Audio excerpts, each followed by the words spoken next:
Why not? Party, first of all. Yeah. What's the latest with him?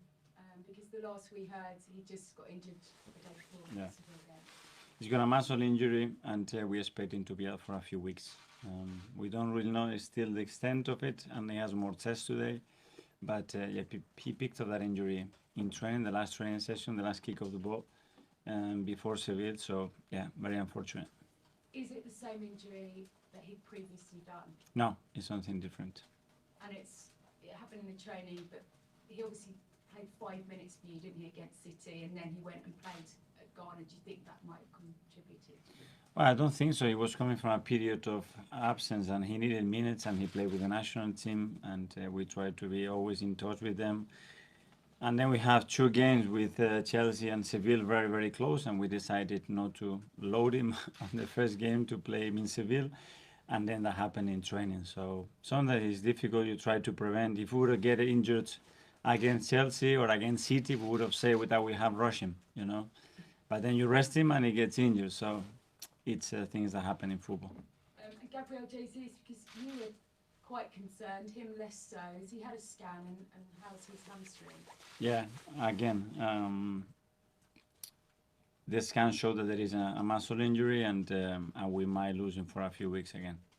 So Yeah. maybe sort of after the next international break we'll see him, or? With Gavi, I cannot give you any time frames because he always surprises us. But there is something there. He felt in a really awkward action, and it's true that he had quite a lot of load in the last few weeks with the national team and then playing those games, which he hasn't done in a long, long time. And yeah, that's really bad news for us.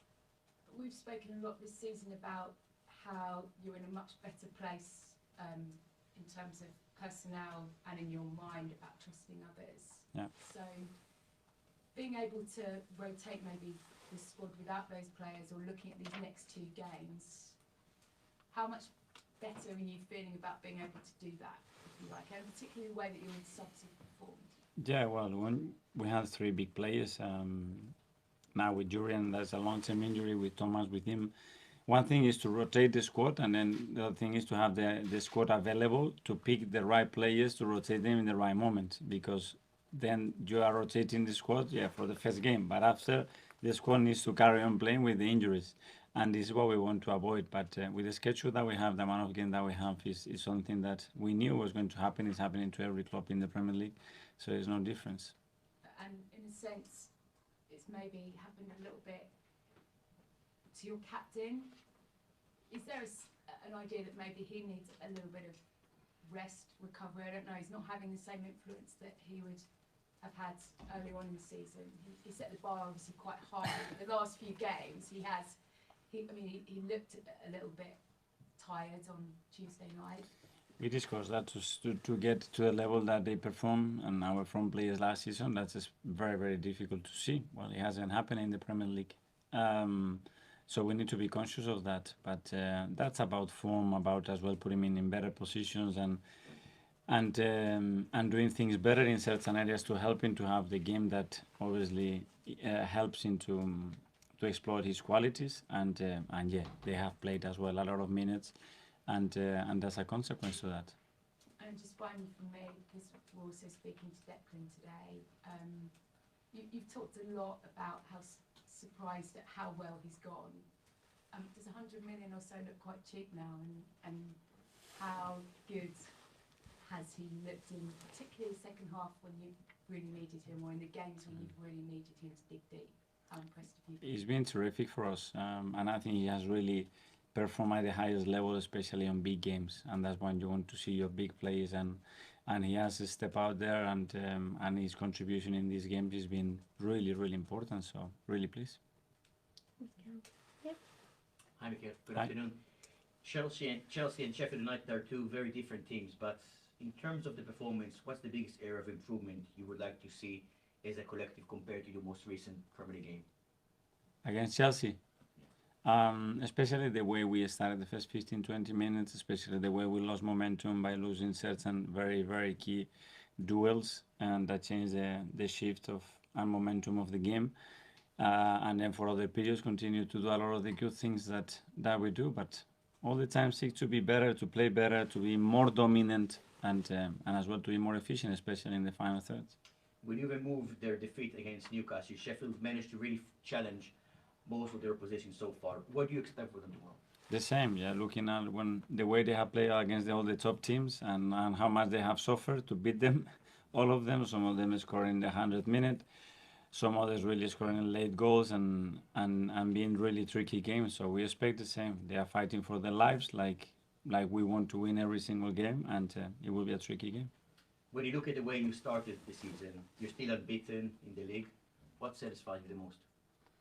Probably the consistency that we are showing, playing every 3 days in different competitions and maintaining a high level, but as well showing that that is not enough for us, that we want more, that we want to play better, that we want to do things and give no chance to the opponent and keep developing as a team. Do you feel like comparing to the last season, there's not only more quality in the squad, but significantly more depth?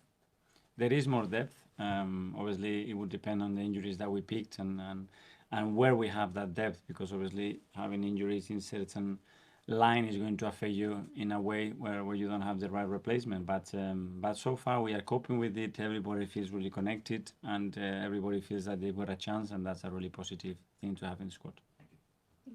Ian? Hi, Mikel, how are you? Very good. Tomorrow's game, how do you guard against complacency? Because Sheffield United have yet to win a game this season. You're unbeaten, flying high. So how do you guard against complacency? Since yesterday, everybody on their toes. Everybody on their toes. Since they walk in that door, they know what is coming, they know what to expect, and I was very clear with them. In terms of player injuries, as you rightly said just before, a lot of clubs have got them. Player welfare has been spoken about.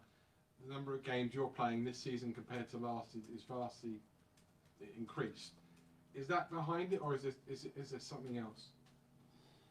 No, I think there are periods, and sometimes you get really unlucky, and sometimes there are things that are difficult to prevent. When you are loading players more, and players that they haven't done it in the past, obviously the risk increases, and we try to manage every single thing to control it, but there are things that are difficult to do, and you have to accept that. Because it seems that the football calendar will only increase. We're seeing this week, for example, the reintroduction of a game now on Christmas Eve, and while it's only one game this year, it might be a whole fixture list in future. What do you feel about that? That we will need more players. There's no secret. The players have certain amount of energy, and the battery lasts so long. If not, we will burn them, and we will need more players if that's the case, and we'll have to adapt. And finally, we saw at Newcastle this week, Sandro Tonali getting a ban for gambling. We've seen it with Ivan Toney as well. I'm not going to ask you to comment on that, but in terms of players, they've got a lot more time on their hands now, a lot more money in their pockets as well. If they have problems, are you a manager that they can come to with problems? Do you, when you meet a player for the first time, do you say, listen, welcome to the club, I want you to play well, but if you've got problems, come and speak to me, so that it's not a big surprise if this sort of thing was to happen? For sure, I think everybody that is working in the organization are at the service of the players and try to help them in anything that they need in their lives. First of all, we have to look after their welfare. We have a huge responsibility to keep educating them and showing them the right values, and as well communicating and guiding them, and trying to give them advice if they want to. So we always have to be close to support them. Is that almost as important as the football side? For sure. And especially when players are coming from abroad, they don't have the family, they don't have the relatives, so they can feel very lonely, and they can have a lot of time to think, a lot of time to make some good or bad decisions, and we have to help them to make sure that they take the right path, and they can have a life that fulfills as well what they need within their age group that they are in. Thanks, Mikel. Thank you. Mark? Okay. Just going back to the Martin briefing, you've taken him off against Chelsea and Seville. Is that because of you've seen a bit of tiredness there, or because of his performances, or is it a bit of a mixture of both? It can be, obviously, it can be in relation to the performance, can be in relation to the tactical or how the game is shifting to a type of game, but I think somebody else is going to be more suited sometimes to get freshness in the team, because we have played a lot of games, and we need that energy as well in the last few minutes, and that's it. Gail touched on it, but the criticism that he's getting at the moment, is that because he has set that bar just so long? Because he's an incredible player that he's done and he's doing so much for us. He's our captain, you know, and we expect him all the time for him to step in like with any other players. And this is great because that's the role that he has, and we have developed him into that player, into that person, and now it's about maintaining and sustaining that level, and that's the challenge. Thank you, James.